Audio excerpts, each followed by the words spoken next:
بسم اللہ الرحمن الرحیم نحمده ونصلی علی رسولہ الکریم اما بعد۔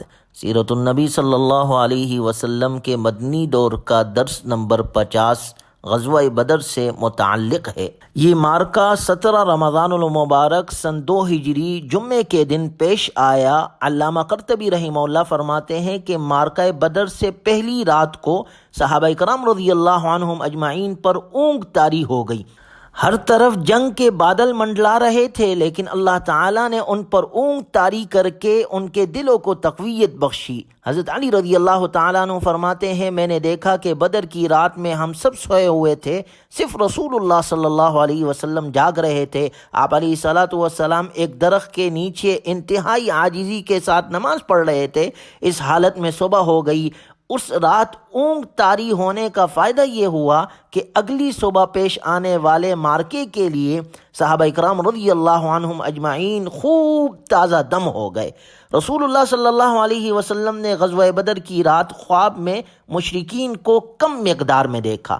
جب رسول اللہ صلی اللہ علیہ وسلم نے اپنا خواب صحابہ کرام رضی اللہ عنہم اجمعین کو سنایا تو یہ خواب بلا شبہ ان کے لیے ثابت قدمی، بہادری اور دشمن کے خلاف جرت مندی کا سبب بنا۔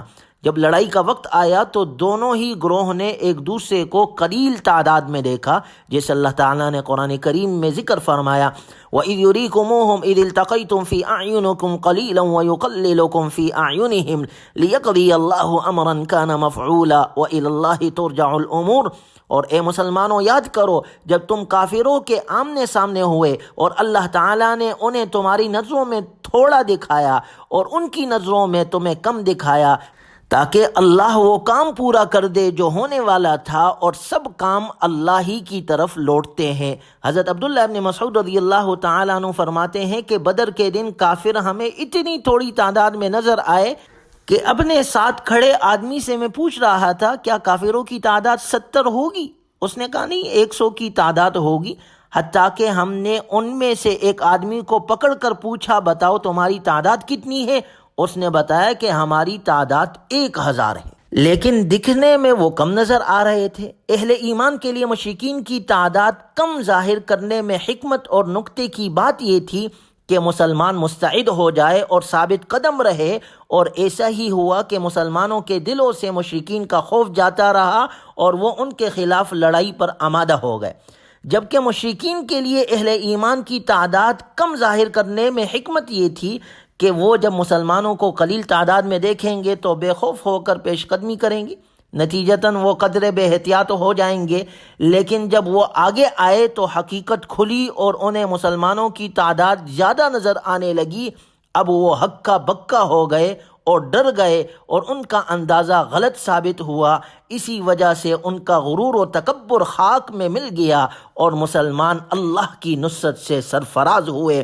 قد کان لکم آیۃ فی فئتین التقتا فئۃ تقاتل فی سبیل اللہ واخری کافرۃ یرونہم مثلیہم رأی العین۔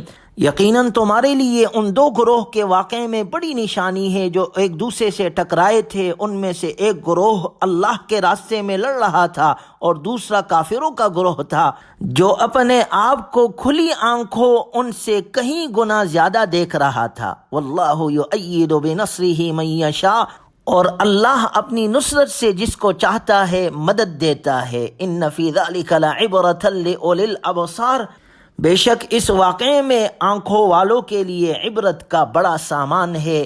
اہل بصیرت کے لیے اس واقعے میں بڑی عبرت ہے۔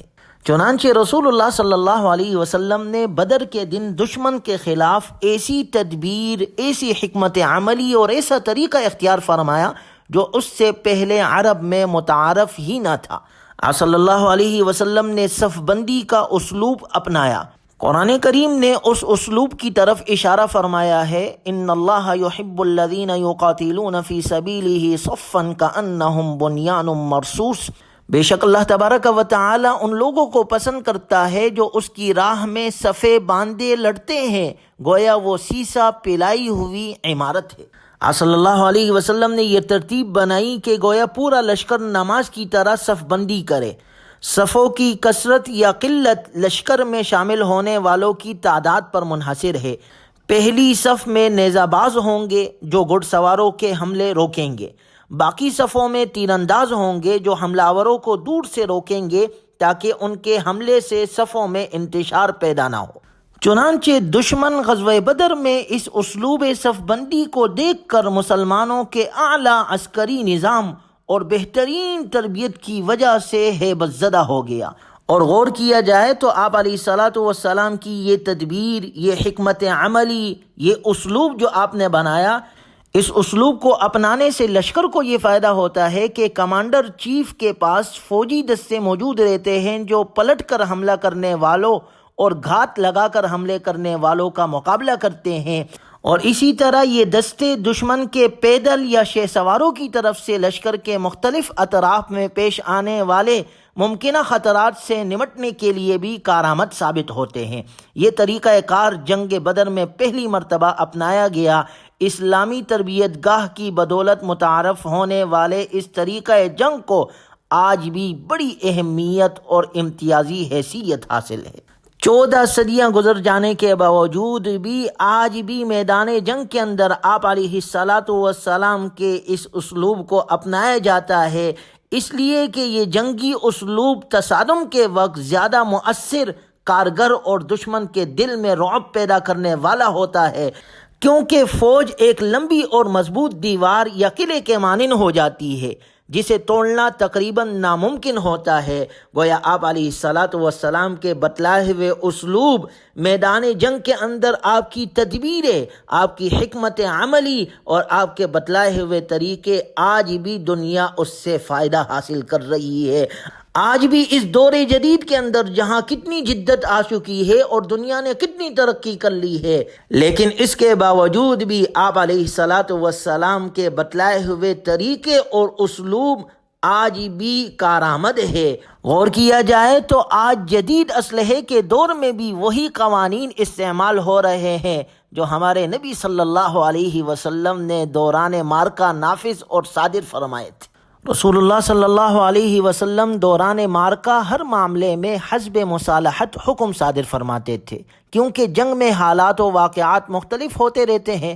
آپ صلی اللہ علیہ وسلم نے اپنی قائدانہ صلاحیتوں کو بروئے کار لاتے ہوئے حالات کی مناسبت سے خصوصی رہنمائی فرمائی۔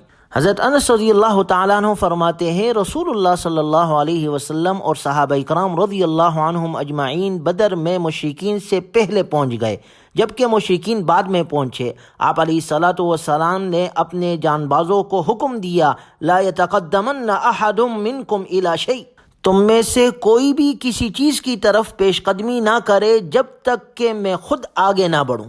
جب آپ علیہ الصلاۃ والسلام نے پورے لشکر کی صف بندی کرا دی تو لشکر کو آخری ہدایات دی اور ارشاد فرمایا، جب تک تمہیں میری طرف سے آخری احکام موصول نہ ہو جنگ شروع نہ کرنا۔ جب مشرکین ہجوم کی صورت میں تمہیں گھیر لے تو ان پر پتراؤ کرنا اور اپنے تیروں کو بچانے کی کوشش کرنا۔ جب وہ کچھ قریب آ جائے تب تیر چلانا، دور ہی سے تیر اندازی کر کے اپنے تیر ضائع مت کرنا۔ پھر جب وہ تمہارے مزید قریب آ جائے تب اپنی تلواریں نکالنا۔ اگر دفاعی نقطہ نظر سے جائزہ لیا جائے، غور کیا جائے تو یہ تمام احکامات جدید دفاعی اور جنگی قوانین سے میل کھاتے ہیں۔ جنگ و قتال کے بارے میں پیش کردہ تعلیمات نبی صلی اللہ علیہ وسلم موجودہ دور کی جنگی تحقیقات سے ہم آہنگ تھی۔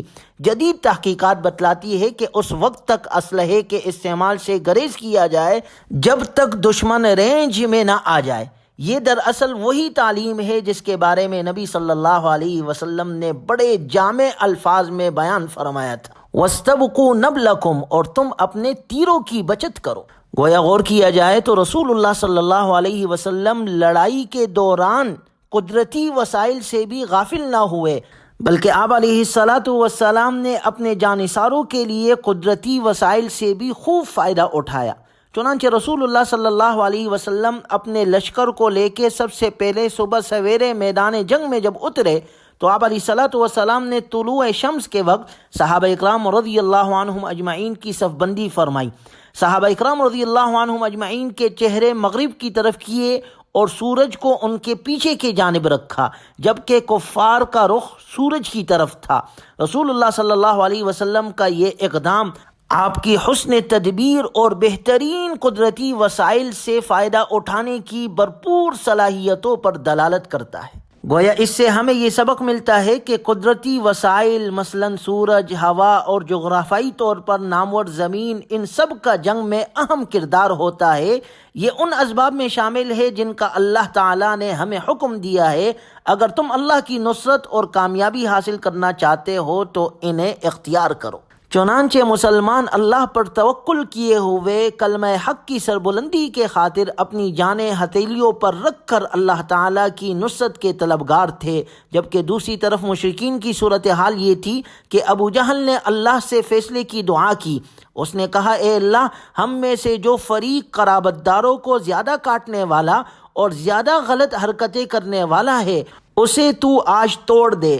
اے اللہ، ہم میں سے جو فریق تیرے نزدیک زیادہ محبوب اور زیادہ پسندیدہ ہے آج اس کی مدد فرما۔ بعد میں اس بات کی طرف اشارہ کرتے ہوئے اللہ تعالیٰ نے یہ آیت نازل فرمائی، ان تستفتحوا فقد جاءکم الفتح وان تنتہوا فہو خیر لکم۔ اگر تم فیصلہ چاہتے ہو تو تمہارے پاس فیصلہ آ گیا ہے، اور اگر تم باز آ جاؤ تو یہی تمہارے لیے بہتر ہے۔ وَإِن تَعُودُوا نَعُدْ وَلَن تُغْنِيَ عَنْكُمْ فِئَتُكُمْ شَيْئًا وَلَوْ كَثُرَتْ وَأَنَّ اللَّهَ مَعَ الْمُؤْمِنِينَ۔ لیکن اگر تم اپنی اس حرکت کی طرف پلٹو گے تو ہم بھی تمہاری سزا کی طرف پلٹیں گے، اور تمہاری جماعت اگرچہ زیادہ ہی کیوں نہ ہو تمہاری کچھ کام نہ آ سکے گی، اور یقیناً اللہ مؤمنوں کے ساتھ ہے۔ حضرت عبداللہ بن ثعلبہ رضی اللہ تعالی عنہ بیان کرتے ہیں کہ ابو جہل نے معرکہ بدر کے روز یہ دعا کی، اے اللہ، یہ شخص محمد صلی اللہ علیہ وسلم بہت زیادہ قطع رحمی کرنے والا ہے، ہمارے پاس غیر معروف اجنبی چیزیں لایا ہے، تو اسے کل ہلاک کر دے۔ اے اللہ، ہم میں سے جو تیرا محبوب اور تیرے یہاں پسندیدہ ہے اس کی مدد کر۔ اس کے بارے میں اللہ کا مذکورہ بالا فرمان نازل ہوا، نتیجتاً ابو جہل قتل ہوا کیونکہ وہی سب سے زیادہ قطع رحمی کرنے والا تھا۔ مشرکین نے مکہ المکرمہ سے نکلتے وقت غلاف کعبہ کو پکڑ کر یہ دعا کی تھی، اے اللہ، دونوں گروہ میں سے جو گروہ راہ راست پر ہے اور اعلیٰ، معزز اور افضل دین والا ہے اس کی مدد کر۔ اللہ تعالیٰ نے ان کی دعا قبول فرمائی اور انہیں فیصلہ کن شکست سے دوچار کیا۔ ان کے بڑے بڑے سردار مارے گئے اور ان مشرکین کا غرور خاک میں مل گیا، اور پورے عرب میں اسلام کی دھاک بیٹھ گئی۔ چنانچہ اسلام کا پہلا غزوہ بدر پیش آیا، جس میں اللہ نے 313 کو 1000 کے لشکر پر فتح عطا کی، جس کا ذکر انشاءاللہ اگلے درس میں تفصیل کے ساتھ کیا جائے گا۔ اللہ تبارک و تعالی دین کو سارے عالم میں پھیلائے اور ذریعے کے طور پر ہمیں ہمارے اولادوں کو استعمال فرمائے۔ وآخر دعوانا ان الحمد للہ رب العالمین۔